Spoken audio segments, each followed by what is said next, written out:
मात नर्मदे हर गुरुजी। मात नर्मदे हर। आपका तो कुटिया बनने के पहले भी मिलना हुआ है। जी जी।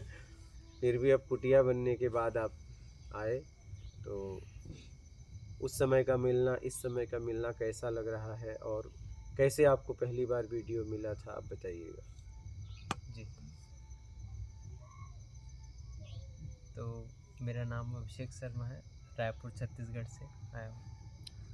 इससे पहले मैं पिछले साल भी आया था, शुरुआती के तीसरे या चौथे महीने में। उस समय हम बोइंदा में मिले थे। तो पहला परिचय मेरा जैसे मोस्टली सबका हुआ यूट्यूब से ही हुआ था, और आपकी बात बहुत जची थी, मुझे रिलेट कर पाया था आपकी बातों से मैं, क्योंकि मेरे जीवन भी वैसा ही था जैसे आप कह रहे थे कि लोगों इस तरीके से जी रहे हैं। ईमानदारी और बेईमानी, ये बहुत ज़्यादा पॉइंट मुझे क्लिक हुआ था। तो फिर मैं यूट्यूब के चैनल डिटेल वगैरह में जाके फिर कमेंट किया, और कमेंट का आने के एक दिन पहले ही फिर रिप्लाई आया सुनील जी का या राजेश जी का कि आप आ सकते हैं। नंबर फिर उन्होंने छोड़ा था कमेंट में। एकदम अब राजेश जी। हाँ, फिर मैंने कॉल करके पूछा था, और फिर मैं इंदौर की टिकट बुक करके आया। और यहाँ आने पे भी थोड़ा समझ नहीं आ रहा था, तो बराबर उन्होंने फ़ोन में मुझे पूरा गाइड किया। फिर मंदिर में पहली बार आपका दर्शन हुआ था, बोइंदा के हनुमान जी के मंदिर में।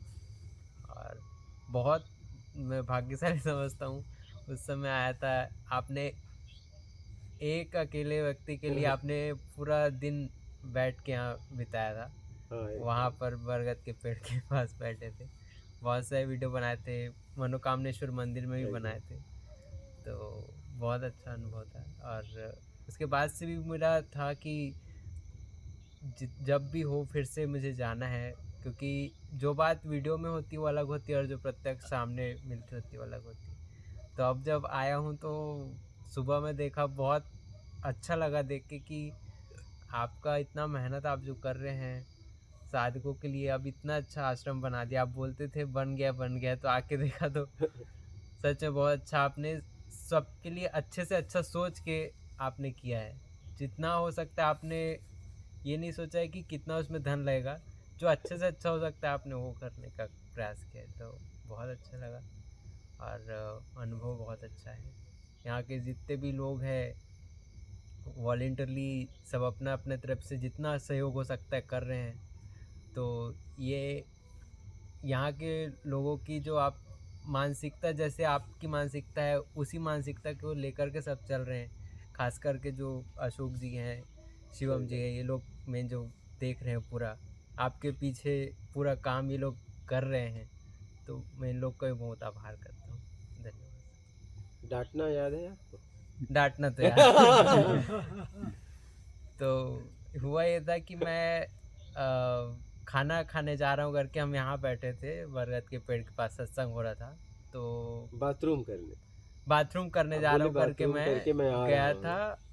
हूँ। 12 साढ़े 12 बजे दोपहर में मैं गया, हाँ, एकदम। और फिर मैं 1:30-2 बजे तक वहीं था, क्योंकि हाँ, मैं बाथरूम करके जब निकल रहा था तो वहाँ एक जो महाराज जी हैं। है हाँ, उन्होंने बोला बाटी बनाया हूँ तो खा ले। हाँ, तो मैं फिर खाने में लग गया, हाँ। और मैं भूल गया बताना कि स्वामी जी को मैं बाथरूम के लिए 5 मिनट में आ रहा हूँ बोल के तो स्वामी जी आप इंतज़ार कर ही रहे हैं। और फिर जब मैं आया तो स्वामी जी, स्वामी जी का एक आदत है, वो अपनी बात वो 3 बार 4 बार बोलते हैं अपनी बात, ताकि सामने वाले के दिमाग में अच्छे से समझ में आ जाए उसको।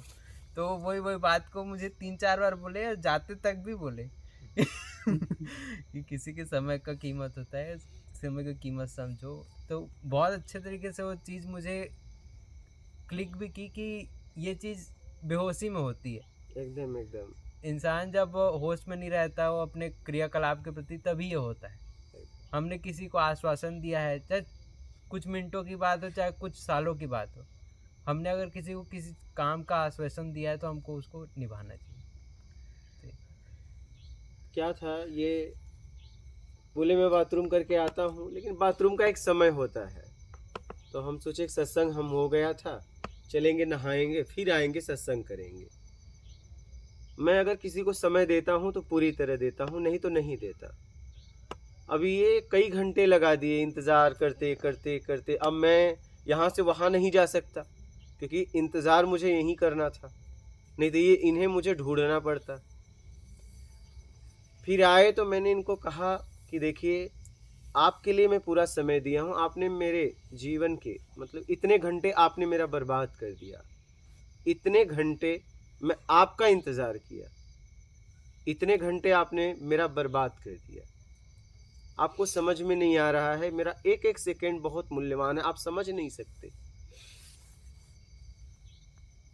और ऐसा करोगे तो हम कभी आपको फिर टाइम नहीं देंगे, फिर मैं आपको टाइम, क्योंकि मैं आपके लिए पूरी तरह सब छोड़ के और आपको पूरा जब तक आप रहोगे मैं देने के लिए तैयार हूँ, लेकिन फिर आप जिसके लिए आए हो वो करो। कोई अगर आपको समय दे रहा है पूरी तरह, तो आप भी उसका इज्जत तो करो, उसके समय का। और ऐसा अगर करोगे तो फिर हमारा मिलना कभी नहीं होगा हम मिलेंगे नहीं।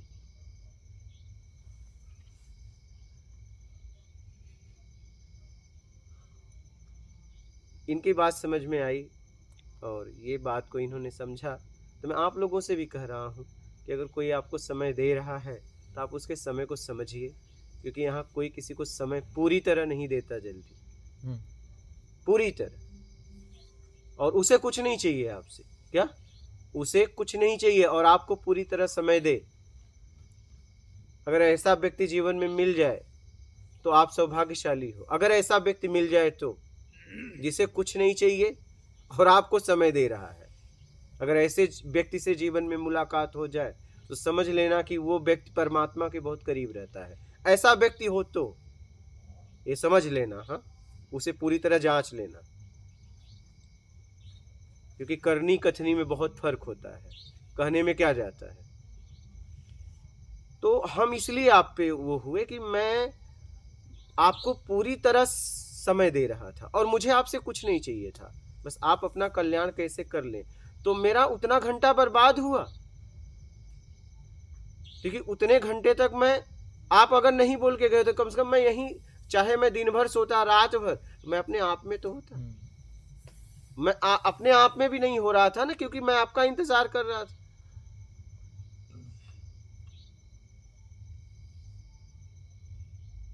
मतलब आप में रहने के बाद भी आपको कोई लाभ नहीं मिल रहा है और मेरा समय आपके लिए बर्बाद हो रहा है। और आप अगर जाना ही था तो बोल के जाते, मैं शाम तक आऊंगा, क्या फर्क पड़ेगा, तो मैं अपने आप में तो रहता आना भैया। मैं इसलिए बोला आपको। नहीं नहीं, बात आपकी बिल्कुल सही है। और वो गलती मेरे को बिल्कुल उसमें एहसास हुआ कि ये गलत किया था मैंने।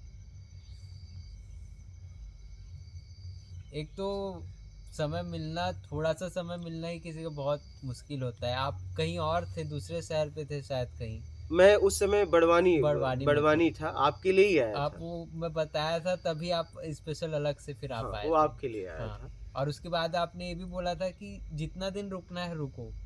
तो कोई एकदम अगर इस तरीके से अपना पूरा सर्वस्व देने को तैयार है दूसरे के कल्याण के लिए, तो उसकी एक एकदम गरिमा हमको भी रखनी चाहिए। कोई भी व्यक्ति आत्मिक कल्याण करना चाहता है तो मेरा जितना मेरे पास ताकत है मैं लगा देता हूँ, चाहे वो सत्संग हो, चाहे धन हो, चाहे शरीर की ताकत हो, कि कैसे भी बस उसका परमात्मा से मिलना हो जाए, अपने आप से उसका मिलना हो जाए। ऐसा कोई भी व्यक्ति मुझे मिलता है तो मैं पूरी तरह लग जाता हूँ, पूरी तरह, जितनी मेरे पास ताकत है पूरी तरह। कि कोई तो व्यक्ति मिला उससे मिलने के लिए तो पूरी तरह समय देता हूँ। हाँ, उस समय का वो कदर नहीं करता तो उससे हाथ जोड़ लेता हूँ कि अब मैं आपके साथ नहीं रह सकता, आपको समय नहीं दे सकता, कम से कम मैं अपने आप में तो रहूँगा। इसलिए जब भी आपको कोई समय दे तो आप उस समय का कम से कम सदुपयोग तो कर लो, बस यही कहना है। ठीक है, मात नर्मदे। मात नर्मदे हर गुरु जी।